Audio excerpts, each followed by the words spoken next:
বর্তমানে ত্রিপুরা মধ্যশিক্ষা পর্ষদের মাধ্যমিক ও উচ্চ মাধ্যমিক পরীক্ষা চলছে, তবে বিশালগড় মহকুমায় প্রতিদিনই উচ্চস্বরে সাউন্ড বক্স বাজানো হচ্ছে, যা পরীক্ষার্থীদের মনোযোগ নষ্ট করছে বলে অভিযোগ করেছেন অভিভাবকরা।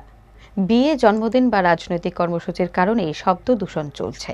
বৃহস্পতিবার বিশালগড় দ্বাদশ শ্রেণী বিদ্যালয়ের প্রধান শিক্ষক উজ্জ্বল কুমার দাস প্রশাসনের কাছে দ্রুত ব্যবস্থা নেওয়ার দাবি জানান, যাতে পরীক্ষার্থীদের পড়াশোনার পরিবেশ বজায় থাকে। পরীক্ষা, বোর্ড পরীক্ষায় হোক আর স্কুল পরীক্ষাই হোক, এখন একটা পরীক্ষা মৌসুম চলছে।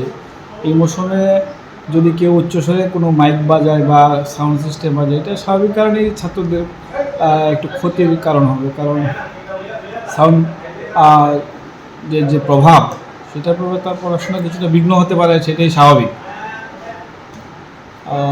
আমি বলবো যে অনুষ্ঠানই করুক বা যাই কিছু করুক, যাতে ছাত্রছাত্রীদের পড়াশোনায় বিঘ্ন না ঘটে, সেদিকটা নজর রেখে ওনারা আনন্দ করুক বা অনুষ্ঠান করুক, সেটা কোনো বাধা নেই।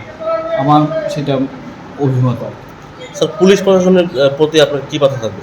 না, প্রশাসনের প্রতি যে জিনিসটা বলা, প্রশাসন সেটা প্রশাসনিক দিক থেকে উনি দেখবে।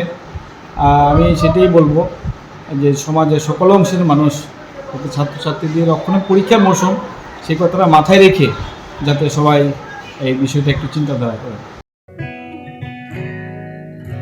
জুড়ে থাকে বাঁধন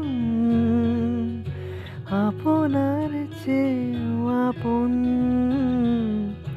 জুড়ে থাকে বাঁধন আপনার চেয়েও আপন, আপনার চেয়েও আপন।